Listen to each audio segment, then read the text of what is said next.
Hi, my name is Tara Alder with Alderbrook Healing Arts, Alderbrook Healing Waves, and Absolute Health Medical Center. Today I want to thank you again for tuning into Alderbrook Healing Channel, and I want to talk to you a little bit about the importance of not holding in your gas. I know that this is not a topic that is something that most people want to discuss, but I want to discuss it, and so I'm going to talk to you about it today.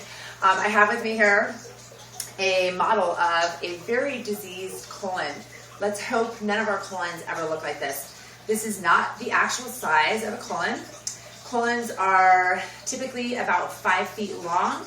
The average lumen is about 1.5 inches to 2 inches, although colons can actually expand to be as large as one of my thighs. In fact, one guy's colon that I worked on in my forensic science class at Colorado State University 17 years ago had a colon 3 times the size of one of my thighs.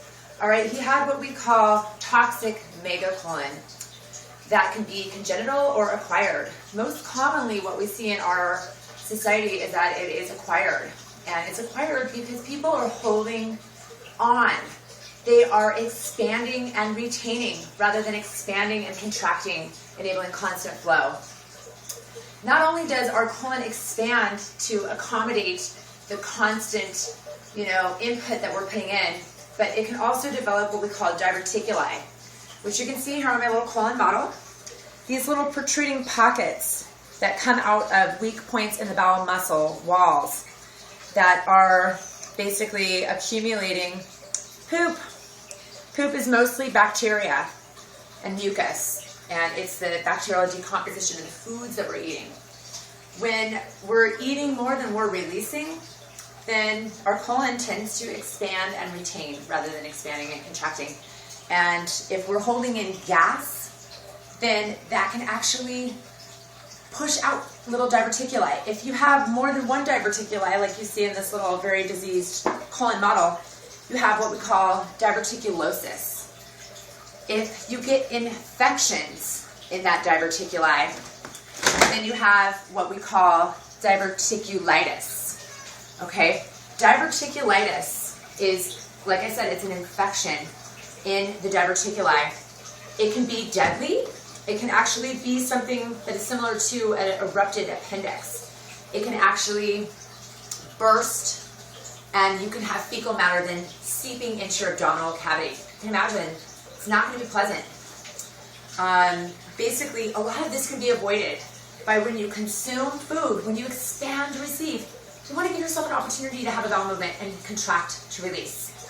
Another thing that you might just keep in mind is that when you hold in your gas, say for example, you're in a lecture, or maybe you're with your boyfriend, and you don't want to pass that gas, then you hold it in, and it can absorb into your bloodstream and go to your brain and make you think stinky thoughts.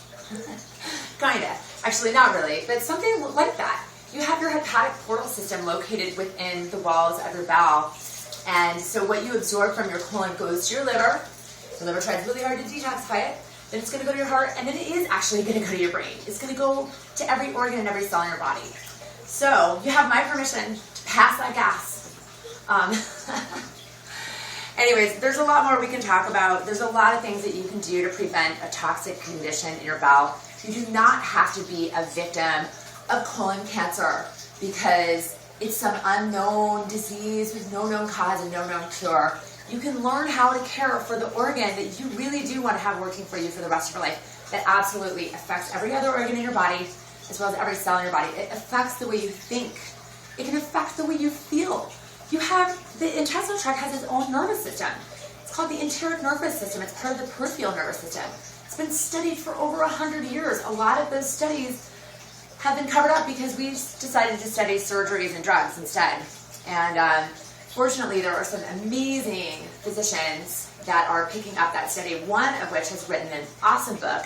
It's kind of technical, so I kind of like it, but it's a hard read. It's called The Second Brain. It talks about how the intestines have more communication from that nervous system going from their guts to their brain than from the brain to the guts, and how the intestinal tract stores memory and emotions in that memory. We may not have the conscious ability with our brain to decipher exactly what those memories are, but that is exactly where we would get those gut feelings or gut instincts. So anyways, listen to your bowel. When you have the urge to purge, go for it. Don't be shy, don't be afraid. You might, stick your butt out the window or out the door. That's what I make my kids do. And we make a family joke out of it. Everybody produces gas. It's not anything to be ashamed of. Some might be a little stinkier than others, and that probably is due because you've been holding in too much. Things are fermenting and putrefying in there for too long. So, do yourself a favor and clean yourself out. Call your favorite local colon hydrotherapist. Do some enemas.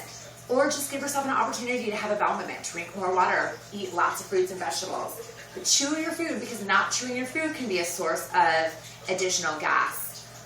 Improper food combining. Download for free off my website the Divine Way to Combine food combining chart. If you combine your foods properly, you might minimize gas production. Also, you might take a look at your antibiotic use and history. Minimize taking antibiotics. It kills all your bacteria, your beneficial bacteria too, which is beneficial because it keeps at bay the harmful bacteria that make you produce the stinky gas. Okay, so when not necessary, don't take antibiotics. And if you do take antibiotics, take probiotics. And if that's not working out for you, get some probiotics up your butt if you're in a rut. Again, my name is Tara Alder with Alderbrook Healing Arts, and I have a ton of free educational information on my website, alderbrook.com. It is a family name, so it's got an E at the end of the brook.